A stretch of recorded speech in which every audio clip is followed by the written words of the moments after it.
Oi, gente. Nós tivemos agora no YouTube duas conversas muito boas que eu recomendo que vocês assistam. A de Haddad com Eduardo Moreira e a de Ciro Gomes com Mangabeira Unger.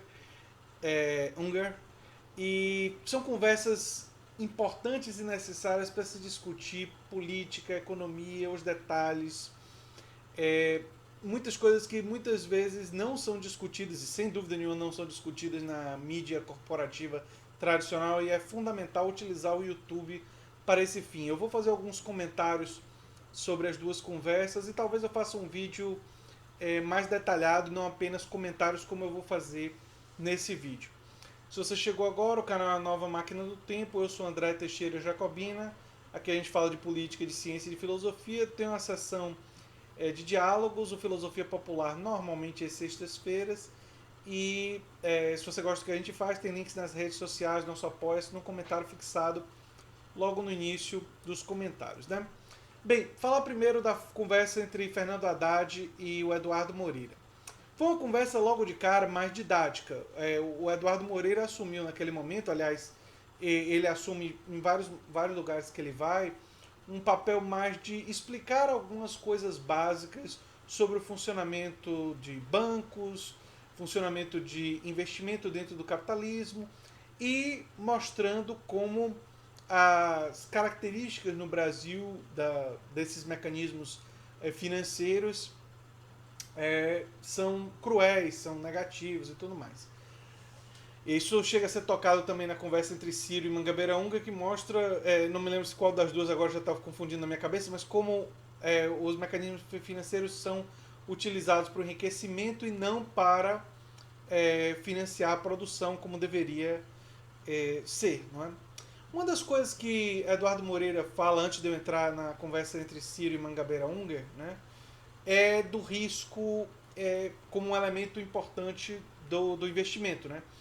E eu quero falar uma coisa que eles não falam. E aí, para ter um certo valor, esse vídeo aqui, enfim, se você reproduzir o que eles falaram, não precisaria.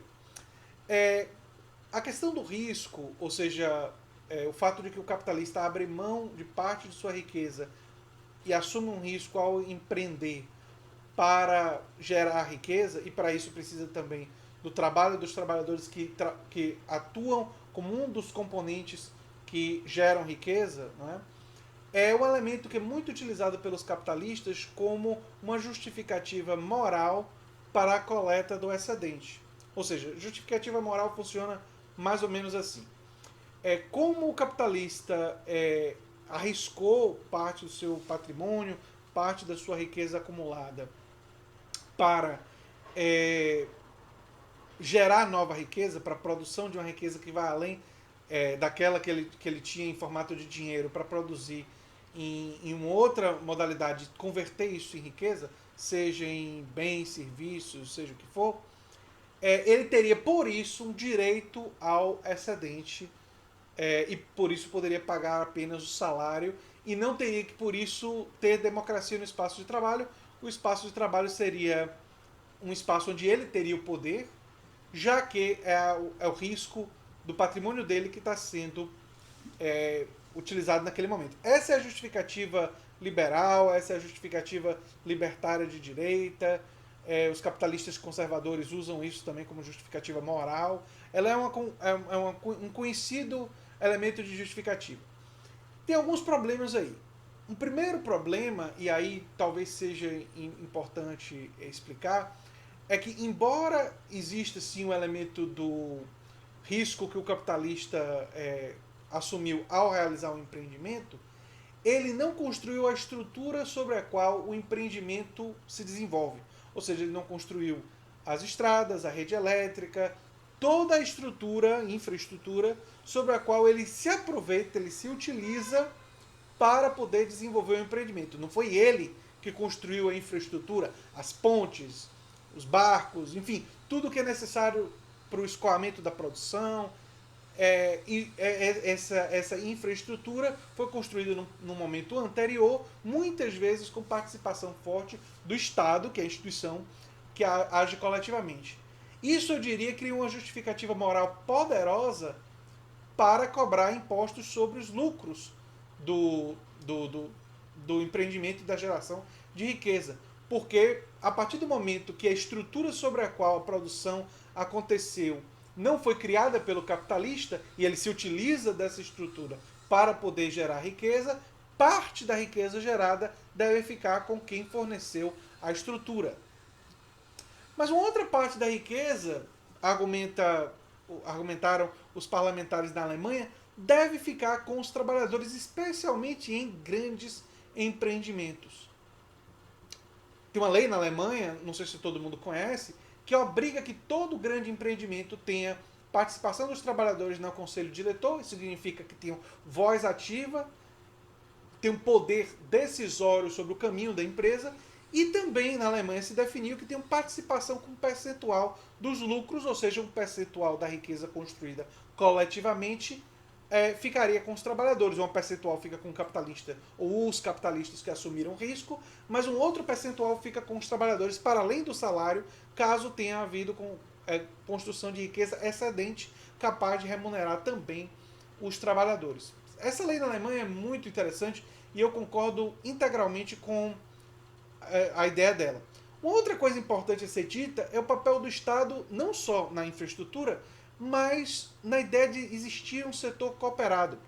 E é interessante porque normalmente o capitalismo, isso aparece na conversa do Magnabeira Unger com o Ciro, sempre fala na ideia de escolha. Você tem o direito de escolha, no capitalismo você tem mais liberdade de escolha. E em um regime que seria mais igualitário, teoricamente você reduziria a liberdade. Esse é o argumento que os capitalistas usam. Mas será que isso é verdade? Acho que isso depende muito de como você está produzindo essa maior igualdade. Dependendo da forma como você produzir maior igualdade, você pode ampliar a liberdade. E eu posso trazer isso em exemplos concretos. Vou te dar um exemplo. Você tem a liberdade de empreender em uma economia capitalista, mas você só tem a capacidade de empreender se você tiver capital. E a maioria da população nos países capitalistas não tem capital suficiente para fazer esse tipo de investimento. Isso significa que você, embora tenha, entre aspas, a liberdade, você não tem a capacidade. Mas você não tem também a liberdade de escolher a estrutura de trabalho que você trabalha, se a maior parte das estruturas disponíveis para você são profundamente hierarquizadas e com concentração de poder. Tem um pequeno rei, o ditador ali, o capitalista, que manda e pode te demitir ou roubar ou tirar o seu plano de saúde a hora que ele quiser, porque ele tem poderes quase que absolutos sobre o seu trabalho, que é o seu meio de vida, e muitas vezes até mesmo o seu seguro de saúde, que é fundamental para você sobreviver. E, nesse sentido, ele rouba a sua liberdade a partir do momento que ele diz: você quer trabalhar aqui? Beleza, mas você vai trabalhar nessas condições. Se você não gostar, você pode sair. Se você não gostar e você resolver se organizar em sindicato e reclamar, eu tiro de você seu seguro de saúde. É uma liberdade bem limitada, não é? É uma liberdade tolhida, bastante limitada. Mas você tem uma falta de uma liberdade mais fundamental, que é a falta de liberdade de poder escolher trabalhar em um lugar que você seja um dos donos, que você tenha uma voz, tenha mais poder de decisão.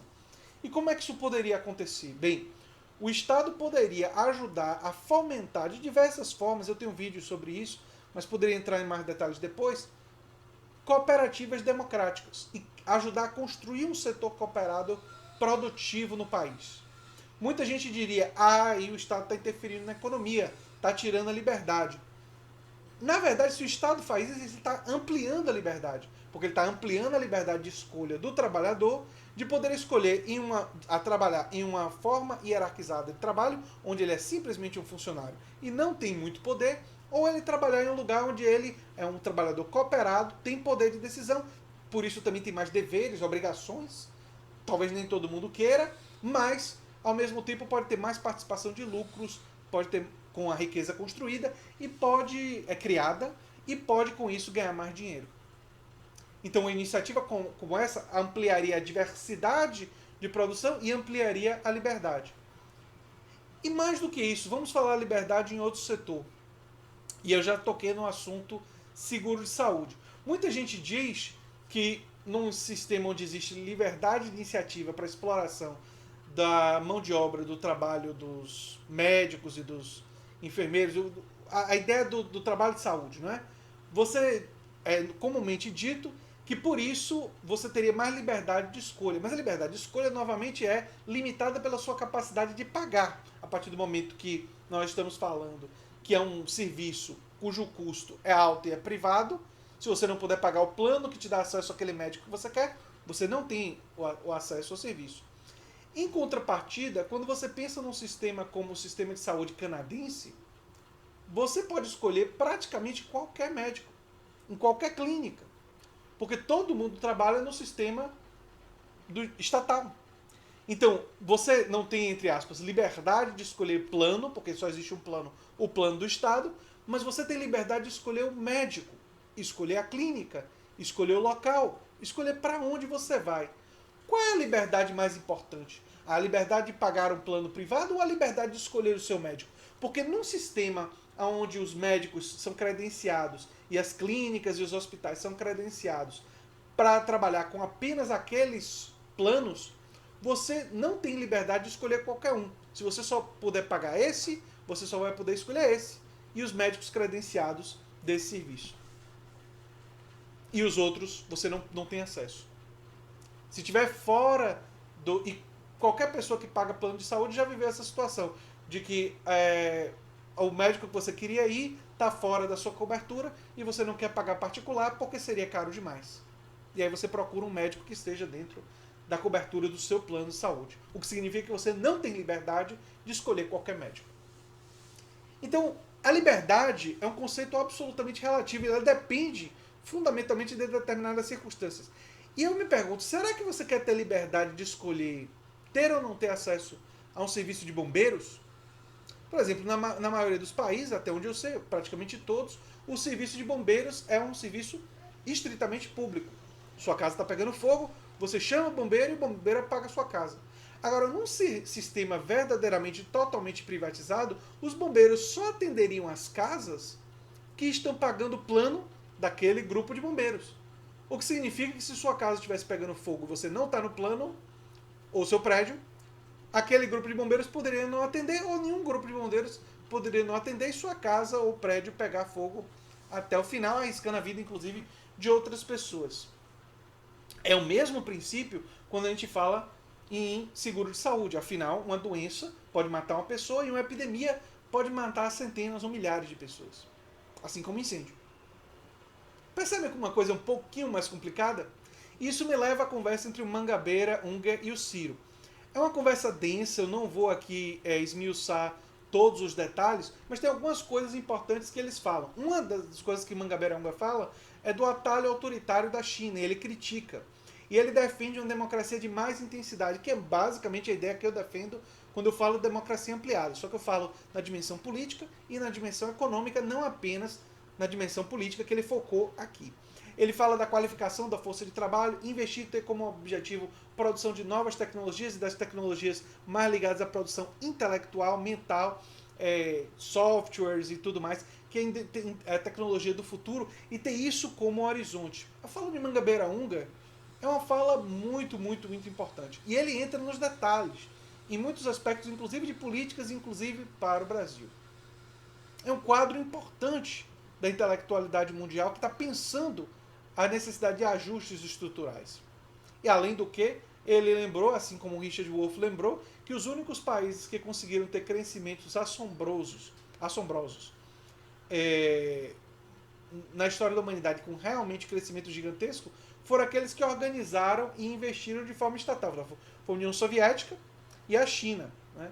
Foram os países que, e mesmo os Estados Unidos, o Mangabeira Unger lembra, como os Estados Unidos fez através de uma reforma agrária e através de uma ação estatal que reorganizou a produção, foi fundamental para o crescimento americano. E no pós-guerra, com investimentos pesados na indústria, subsídios pesados na indústria automobilística, entre outras indústrias pesadas também. Além da indústria automobilística, outras indústrias pesadas. Tudo isso é muito importante para a gente pensar que um projeto de desenvolvimento e um projeto que trabalha com a reforma tributária progressiva, auditoria da dívida, ampliação do setor cooperado e futuramente até mesmo renda mínima universal e outras ideias, significa a gente estar pensando sobre o Brasil, sobre o mundo e estar construindo essa agenda coletivamente. E conversas como a de Haddad e Eduardo Moreira, e Mangabeira Unger e Ciro Gomes, são conversas muito importantes para a gente ir amadurecendo essas ideias dentro do nosso campo, aprendendo muito e também estabelecendo algumas prioridades para trabalhar a comunicação com a população nos meios de comunicação e para fazer política. A nossa política tem que ser guiada por essa construção dessa agenda popular, essa agenda pró-classe trabalhadora, essa agenda pró-setor cooperado. Se a gente não construir uma agenda alternativa e a gente se limitar a criticar os erros do liberalismo, do entreguismo, nós vamos perder. Aqui e em outros lugares. Mas se nós construirmos essa agenda, nós lutarmos, nós organizarmos os movimentos sociais, organizarmos a classe trabalhadora, nos unirmos e pensarmos estrategicamente, nós temos chance de vencer. E era esse o tema do vídeo de hoje, gente. Se você gosta do que eu faço, se lembre sempre de se inscrever, dar um like, compartilhar e quem sabe se tornar um apoiador do canal. Um abração e até o próximo vídeo. Tchau, tchau.